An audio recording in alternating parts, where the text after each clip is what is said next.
O triste fim de Nagi Seishiro se concretizou no capítulo 299 de Blue Lock. Vamos fazer um review e falar sobre tudo o que aconteceu neste capítulo chamado Lágrimas Azuis. Se curte Blue Lock, já deixa o like, nos siga para sempre ficar atualizado com conteúdos da obra. E agora, começando o capítulo, a gente vê o time do Barça comemorando bastante a vitória. E mano, a conexão entre o Bátira e o Otoya é muito maneira, é pura ousadia e alegria. Só que a gente tem o corte e acaba vendo o Manshine, principalmente o Urel completamente em choque com a derrota e o Nagi Seishiro um tanto quanto frustrado. Mais uma vez nos é apresentado a linha que divide os 23 classificados do eliminado e o Nanase fica feliz que ele conseguiu sobreviver, assim como o Height, que comemora bastante, o Zantetsu e o Jin Kiora também. E mais uma vez a obra nos apresenta o contraste, só que dessa vez entre os caras que sobreviveram e os eliminados. Então a gente vê o Tokimitsu bastante decepcionado, chorando porque não conseguiu se classificar, e também outros jogadores da antiga seleção sub-20 japonesa, o Hayate, Nyo, Darai e também o TP Neru, que nem sequer entrou em campo. E temos também um foco no Igarashi, que foi o último colocado. A gente vê ele também em lágrimas, então o Jinpachi Ego aparece no telão falando que assim se encerrou a rodada final de leilão. Então agora aqueles que não conseguiram ficar entre os 23 melhores não são mais necessários na Blue Lock, então é lock-off. Assim a gente vê que tem um portão dos perdedores e com foco nessa galera aqui, principalmente o Tokimitsu de joelhos. No entanto, o Isagi Oichi pede para que Ego espere um pouco e pergunta o porquê do Nagi Seishiro não ter conseguido se classificar. Então o Jinpachi Ego explica que o Nagi não conseguiu se provar numa partida. Ele até teve momentos brilhantes onde ele pôde mostrar para eles que pode brilhar, mas ele foi muito inconsistente. Então esse é o salário apropriado para um jogador da qualidade dele. E o Ego ainda completa dizendo que isso é tudo o que há. Então o Isagi Oichi ainda insiste, dizendo que o Nagi tem talento, só que o Mikajirel acaba se intrometendo e falando que isso é muito estranho, não faz sentido, isso não deve estar certo, então pede para que o Ego refaça os cálculos, deixando o Isagi bastante surpreso. Urel argumenta que o mundo todo reconhece as habilidades de Nagi.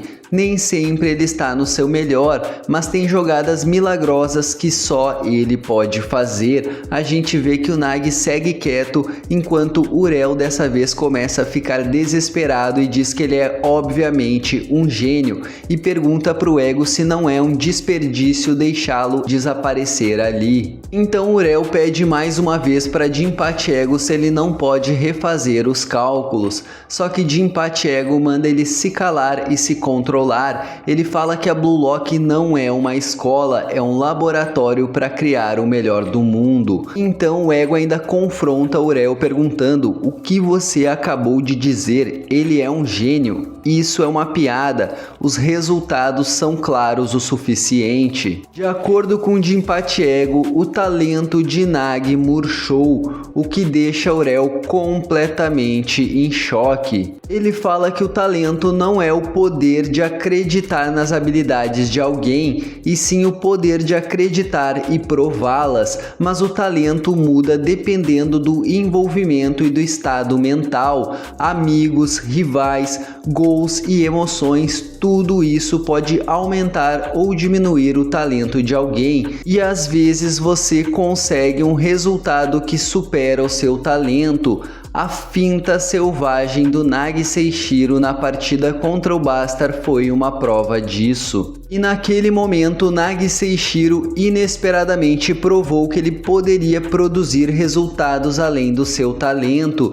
Então ele e Urel ficaram deslumbrados pensando que esse era o verdadeiro poder deles dois, e assim o mundo começou a demandar de Nagi Seishiro que ele conseguisse repetir o feito. Então o que a dupla deveria ter ter feito era analisar o fato de que esse resultado estava além do seu talento, mas o maior erro de todos foi deixar que esse gol convencesse o Nagi Seishiro de que ele conseguiu completar o seu objetivo, o seu sonho de derrotar Isagi Oichi. Assim, o Jinpachi Ego pergunta a eles se eles sabem o que é o maior motivo que faz os talentos desaparecerem.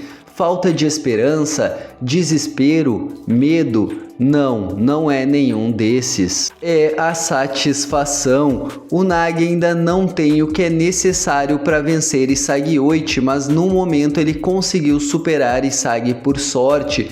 Então o desejo de Nagi foi saciado, e assim como um animal de estômago cheio, ele se esqueceu como caçar. Então aquela empolgação não vai mais retornar. Naquela partida ele deveria ter tentado prevalecer sozinho, não importa o quão doloroso fosse. Mesmo se ele perdesse, ele deveria ter continuado mantendo aquela chama forte. A escolha de se aliarem matou o talento de Nagi Seishiro, que já estava murcho naquele momento, o talento que nunca mais vai brotar, e Mikage Rel continuou regando esperando que florescesse. Enquanto Urel começa a derramar lágrimas, o Jinpachi Ego se dirige a Nagi e fala que no final o Nagi só falou que seria o melhor do mundo, mas ele não conseguiu encontrar uma motivação maior do que vencer Isagi Oichi. Ele estava satisfeito, não estava?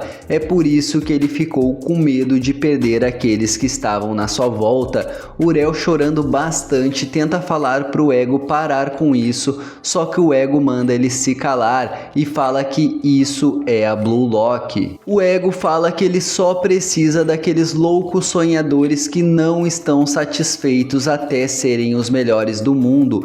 Ele não precisa daqueles que se contentam com menos do que isso. Assim ele fala pro Nagi ir para casa. O Nagi então pela primeira vez levanta sua cabeça, se dirige a Urel e fala eu. Enquanto o capítulo termina, a gente só vai saber o que ele vai falar no próximo. Comentem aqui o que acharam desse capítulo, se gostaram ou não, e o que acham que vai acontecer no seguinte. O Nagi Seishiro vai continuar no futebol ou será que vai desistir? Deixem aqui nos comentários. Mano, eu curti demais e vou ficando por aqui. Até a próxima.